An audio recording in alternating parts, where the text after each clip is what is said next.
Saludos, os doy la bienvenida a este vuestro canal. Bueno, pues hoy me gustaría seguir compartiendo algunas de mis notas y reflexiones sobre este libro que estoy releyendo y estudiando.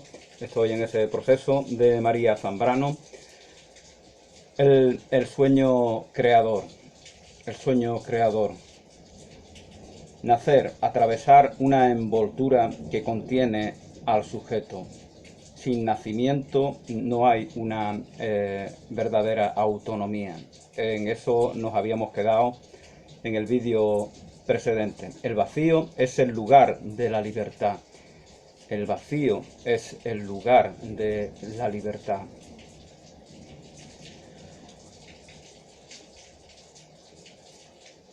Ya había comentado en el vídeo anterior que los personajes mitológicos, como Edipo, el tópico libertad no les afecta, no es lo propio de ellos. Sí, en los noveleros, que es lo propio de esta época, los personajes de la novela, eso sí buscan la libertad, hasta el punto de que incluso se rebelan contra sus autores. Esto lo parodia muy bien el mismo Unamuno en algunos de sus libros, como en Niebla, por ejemplo, y lo recuerda también María Zambrano. Los personajes aspiran a la libertad, puesto que nos representan a nosotros. Son los pequeños dioses creados por nosotros, para que, fijándonos en ellos, se nos provea de determinado aprendizaje, de determinada invitación a hacernos conscientes de aspectos que están latentes en nuestra naturaleza.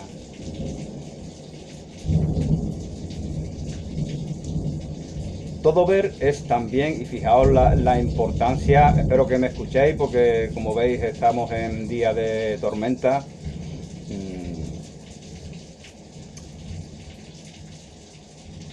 Fijaos, comentaba en la importancia que el sueño creador tiene a la hora de forjar estos personajes de las novelas de Kafka, de Unamuno, de Dostoyevsky, etcétera. Personajes que, como comentaba, ya están en una realidad muy distinta a aquellas en las que se encuentran los personajes mitológicos, como Edipo, como Medea, como cualquiera de las tragedias de Sófocles, Esquilo, Eurípides, etc. Todo ver es también un suceder, pero también nos decía Zambrano en alguna otra ocasión que como humanos no se nos da la verdadera visión, Por lo tanto, este mirar físico no es ver verdaderamente. En algunos de los artículos de Zambrano subraya el hecho de que la visión del corazón, que es una perspectiva muy importante para su filosofía, haya sido marginada con respecto a la visión intelectual, y eso incluso en el lenguaje evidenciamos esto. Vemos, cuando digo lo veo en el sentido de lo entiendo, vemos normal, no vemos que eso es una metáfora también. Cuando yo digo lo estoy viendo en el sentido de que estoy comprendiendo intelectualmente algo que estoy leyendo o que estoy escuchando, no he olvidado de que eso es una metáfora, porque con el intelecto no se ve. Sin embargo, no nos olvidamos de que la visión del corazón sí que es una metáfora. Eso no por eso estamos estableciendo esa marginación de todo lo emotivo, todo lo sentimental, de todo aquello, de todas las pasiones, de todo aquello que en cierto sentido pues tiene que ver con lo dionesiaco, con los ínferos del alma, como dice Zambrano, utilizando los infiernos del alma, porque para Zambrano, y ya comentaba en alguna ocasión que hay que comprender el lenguaje de Zambrano, el infierno no es el infierno teológico, ni siquiera el infierno del Hades, que es insípido y aburrido. Si fuera divertido, pues Orfeo se habría quedado allí con su pareja. Los infiernos pues tiene que ver algo como con las sombras junguianas, si lo entiendo yo. Tiene que ver y también con las tragedias de nuestra vida, los dramas, las contradicciones, las situaciones dolorosas que súbitamente nos pueden sobrevenir. Por ejemplo, que venga una tormenta horrible y acabe con todo. Espero que no sea lo que acontezca en este momento.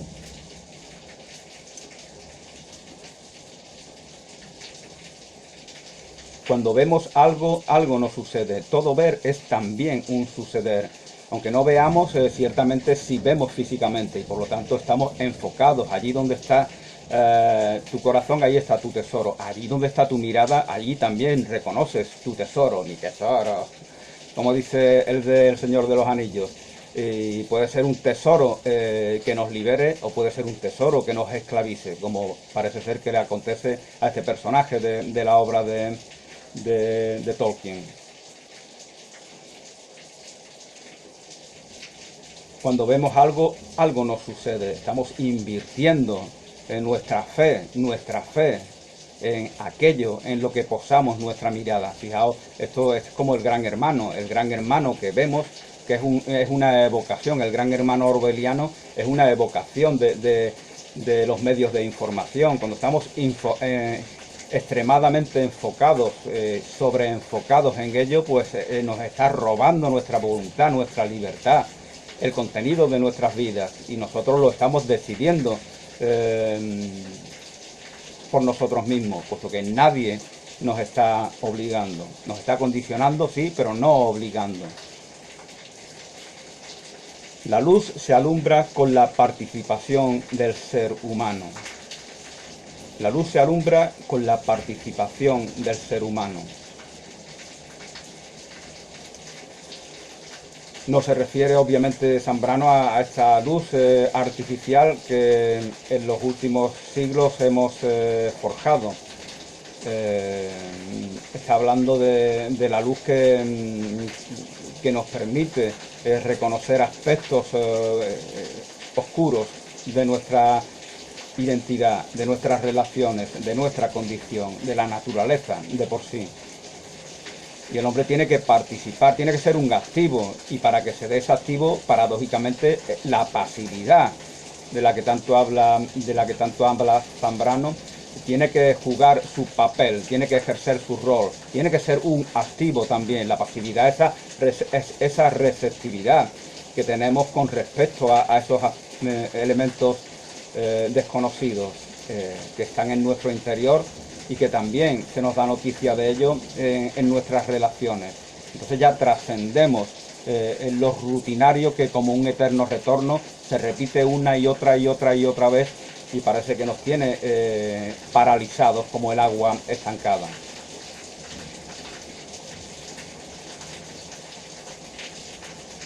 Antígona no muere, no puede morir. Esto es fundamental en la obra, en el pensamiento, en la idea que de Antígona, la hija de Edipo, tiene Zambrano, sobre la cual escribió alguna obra que yo no he leído, alguna obra de teatro. María Zambrano equiparaba a su hermana, que fue torturada, que fue, según escuchaba en alguna conferencia recientemente, posiblemente pues había sido agredida sexualmente por la Gestapo y quedó traumatizada por la violencia que sufrió. Y para su hermana María Zambrano, con la que convivió durante muchísimos años, ella personificaba o simbolizaba la figura de Antígona, esa mujer que se sacrifica por amor fraternal y que es enterrada viva por el rey de Atenas, si no me equivoco.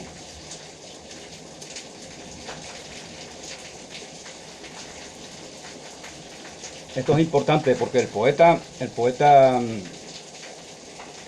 gallego José Ángel Valente, que fue uno de los muchos poetas y literatos y pensadores con los cuales María Zambrano mantuvo relación. En una entrevista decía que él debatía con María Zambrano diciéndole que Araceli Zambrano Alarcón no era Antígona. Y repetía una y otra vez que insistía. A mí me da la impresión de que este hombre no comprendía a lo que se refería realmente María Zambrano cuando dice que Araceli es Antígona. Araceli es Antígona porque para ella representa ese sacrificio, a pesar de que para Zambrano en la condición humana no nos es posible sacrificarnos. Eso lo refiere, pero aún así sí que nos es posible evocar el verdadero sacrificio, el verdadero sacro oficio, que es el oficio sagrado, la labor sagrada. Naturalmente que como humanos no podemos implementarlo, puesto que somos humanos y no divinos, independientemente de que el reino de Dios esté en nosotros, como bien decía Jesús de Nazaret, y por lo tanto ese rey de ese reino igualmente se alberga en nosotros, se alberga, pero no lo somos como humanos, y por lo tanto no podemos hacer ese sacro oficio, no nos corresponde a los humanos. Pero sí que hay inocentes, bienaventurados, como la propia Araceli, según creo yo que lo entiende María Zambrano, que evocan ese sacrificio, que evocan esa inocencia, que evocan ese amor incondicional. Y esto es fundamental para comprender qué nos dice María Zambrano cuando afirma que su hermana es Antígona.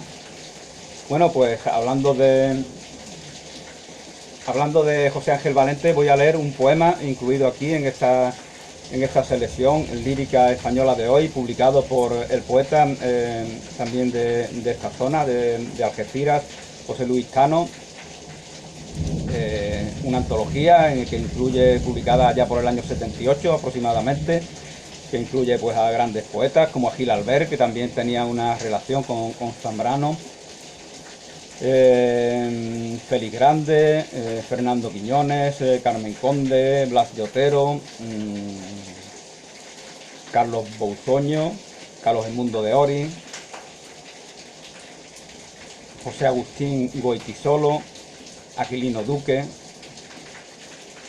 Pérez Gin Ferrer, Antonio Colinas. Antonio Colinas, por cierto, escribió un libro sobre María Zambrano y tiene aquí en YouTube bastantes conferencias y charlas sobre la figura de la filósofa. Gabriel Celaya, José Ángel Valente escribió un poema en donde parece ser que le llamaba payaso, lo ponía como un payaso. Esto contrasta con la idea de payaso. María Zambrano escribió varios artículos sobre, por ejemplo, Grock, un famoso payaso de la infancia de María Zambrano. Y el payaso era retratado muy amablemente, como algo positivo, a la manera de Emily Dickinson, que también dice que Dios elige al payaso por su colorido y por su alegría, al mismo modo que elige la primavera por su esplendor. Algo así, más o menos, citándolo a mi manera, dice la poeta Emily Dickinson. Sin embargo, pues parece que este poeta pues, era un poco controvertido. Yo he escuchado algunas de sus entrevistas, José Ángel Valente, y realmente no me dice nada, no habla de cuál es su pensamiento, cuáles son.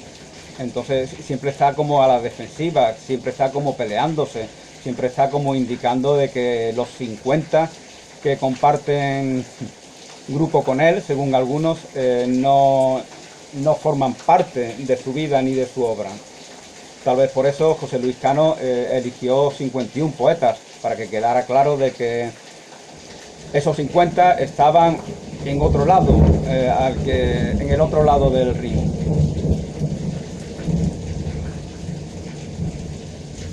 Bueno, pues dice este poema, se titula, este poema al cual voy a dar lecturas, y que gustaba mucho a María Zambrano, y dicen que fue el que le permitió conocer a José Ángel Valente, que por aquel entonces residía en Suiza, y tal vez María Zambrano pues no vivía lejos de él. La plaza, la piedra está firme y anónima. Sostienen los pilares con gravedad la sombra acogedora. Aquí alguien habló tal vez a hombres unidos en la misma esperanza. Tal vez entonces tuvo en verdad la vida cauce común y fue la patria, un nombre más extenso de la amistad o el amor. De la amistad o del amor. Tal vez fue la patria, un nombre más extenso de la amistad o del amor. Aquí latía un solo corazón unánime, porque fue este lugar de descomunales sueños, repartidas faenas, palabras pronunciadas con idéntica fe. Tal vez solo por eso la piedra aún se levanta donde piadosamente en el aire extinguido mi mano toca ahora la soledad. Eso dice en Poemas a Lázaro José Ángel Valente. Sin embargo, hay que reconocer que eso que dice él, de esa crítica a las generaciones, a la generación tal, generación de los 50, tiene su parte de razón, porque es una idea artificiosa de pretender crear un grupo que verdaderamente no existe. Existe la generación del 98 porque hay un acontecimiento histórico que fue la pérdida de las colonias de Filipinas, de Cuba, la guerra con Estados Unidos, que marcó la historia de España. Y fue contemporáneo ese acontecimiento a la juventud de los Machado, de Unamuno, de Valle Inclán, de Pío Baroja, de Azorín, si no me equivoco. Y eso, por lo tanto, ese año quedó marcado en nuestra historia. Y de ahí la degeneración del 98 y la generación del 27 existe porque un grupo de poetas varones, esto enfada mucho a las feministas, pero es lo que había. No había ninguna mujer ahí celebrando, conmemorando el centenario del gran poeta andaluz Góngora, Luis de Góngora. Entonces, pues ahí estaban conmemorando esta efeméride. Estaba Lorca, los poetas andaluces, Lorca, Vicenta Aleixandre, Luis Cernuda, Rafael Alberti y otros poetas que creo que eran Dámaso Alonso, Gerardo Diego, Pedro Guillén y algunos otros, y por eso todos ellos se les reconoce como generación del 27 o generación Góngora, podían llamarle también. Entonces se trata de identificar a un grupo que estaba presente en un acontecimiento. No es una generación en cuanto a la quinta de haber nacido en tal o cual año. De hecho, había diferencias de edad importantes entre todos ellos. Y bueno, como estaba comentando, es un hecho artificioso pretender ligar a poetas distintos que no tienen nada que ver. Carlos Edmundo de Ori no tiene nada que ver con Gloria Fuertes, Gabriel Celaya con Antonio Colinas. Es algo absurdo y es una... Yo seguramente replicaría tal como él lo hacía en este sentido. Es una medida puramente propagandista, ¿no? Para querer dar, y también un poco respetuosa con los individuos que forman parte, los y las individuos que forman parte de este grupo, porque verdaderamente su valor poético está en su propia creación, que no forma parte de ningún grupo organizado. los hombres de la generación del 27 mantenían un lazo entre sí importante. Antígona no muere, no puede morir. Antígona no muere, no puede morir.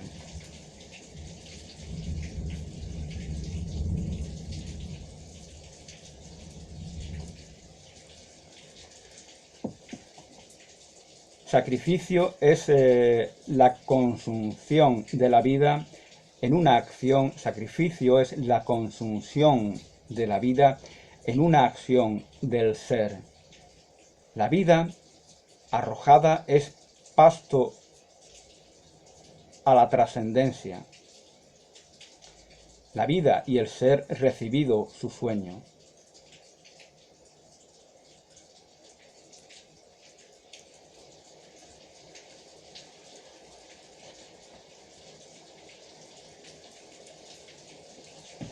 Esa vida arrojada se convierte en pasto para lo trascendente, para aquello que nos trasciende, para aquello que está por encima de nuestra realidad cotidiana, limitada, repetitiva, la cual no se da esa inocencia. No podemos ser inocentes. Para María Zambrano no podemos ser inocentes. ¿Por qué? Porque ya lo somos en nuestra esencia. Entonces no podemos volvernos inocentes. Esta es una de las contradicciones propias contradicciones aparentes propias del lenguaje de Zambrano, suena como una letanía, no tiene esos elementos tan impactantes que vemos, por ejemplo, en la prosa de Nietzsche, que está de manera combativa, interpelando al lector, dándole martillazos en el alma. Ese es el estilo de Nietzsche, por eso impresiona tanto. En cambio, el estilo de María Zambrano es más fluido, no tiene esos elementos impactantes. No remarca, aunque sea muy poético su estilo en ocasiones, con muchos recursos literarios, no remarca determinados puntos como lo hace de manera ingeniosa el filósofo alemán.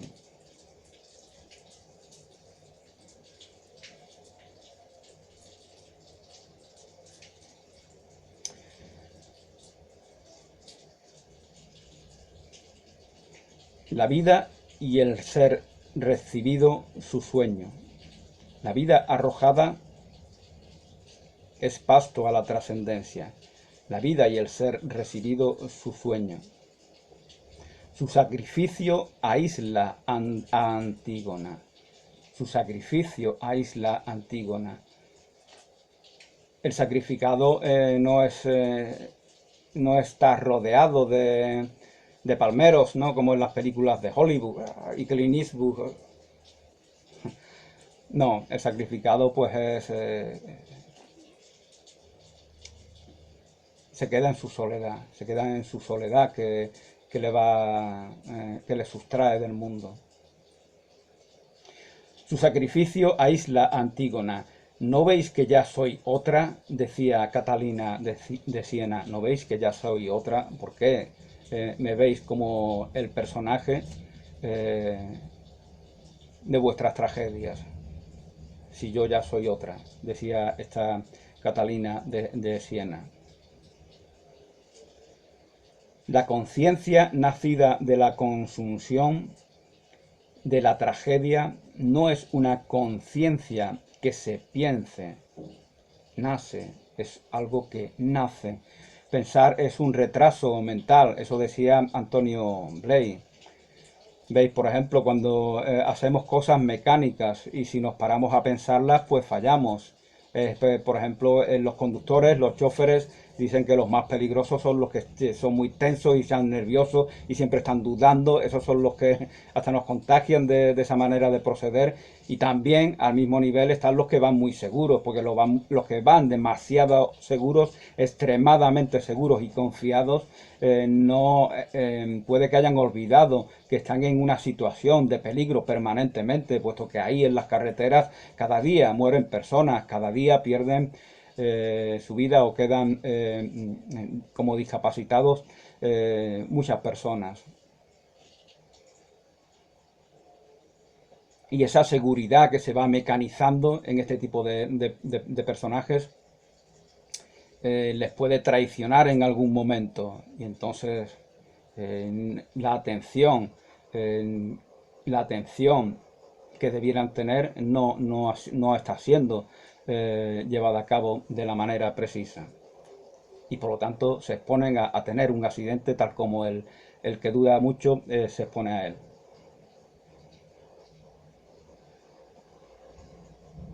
Entonces, como os comentaba, esa conciencia nacida de la consunción de la tragedia no es una conciencia que se piense, nace. Entonces, de alguna manera, esta Antígona simboliza ese definitivo nacer al cual debemos pretender llegar, puesto que estamos en proceso de nacimiento. Conforme al lenguaje de María Zambrano, estamos en proceso de nacimiento, por lo tanto todos debemos de abandonar el capullo, la crisálida, para verdaderamente abrir las alas y nacer. Y entonces ya se nos da la libertad, no hay libertad, sino se acaba de nacer verdaderamente. Ni hay libertad ni hay verdadera vida. Por eso hablaba María Zambrano de cómo viven tantas personas en un estado que verdaderamente es el de suicidio, es el de negación total de la propia individualidad, que es paralelo a la negación de la vida, puesto que la vida se nos da para expresarla a través de una individualidad, que individualidad no se puede dividir de la comunidad, de la humanidad de la cual es partícipe. En Antígona hay el llanto de la virginidad que fecunda sin haber sido fecundada. Esto nos recuerda a lo que se nos dice, por ejemplo, en un curso de amor, cuando se nos dice que María Inmaculada, la madre del Señor, de Jesús de Nazaret, fecunda, da fruto, es creadora, sin recibir la semilla, porque eso es un símbolo del poder creador. La manera en la que esa madre trae a su Hijo Redentor al mundo es un símbolo del poeta, porque el poeta es un creador antes de ser un fingidor, como decía Pessoa. Entonces María simboliza de alguna manera este proceso, esta inmaculada concepción de la Virgen Madre de Jesús, simboliza, manifiesta tanto a Dios como al poeta, como la verdad creadora que late en cada persona, y a la cual vela, anula, desactiva el personaje, porque somos personas. Esto es otro concepto importante en el léxico de María Zambrano. Somos personas, y para que haya democracia, para que haya convivencia, es una exigencia, tal como el estar en el mundo nos exige respirar, pues de la misma manera convivir democráticamente nos exige ser personas, y siendo personajes jamás habrá verdadera democracia. En Antígona se da el llanto de la virginidad que fecunda sin haber sido fecundada. Y con esta frase poderosa del sueño creador de María Zambrano, de momento me despido. Gracias y hasta una nueva oportunidad.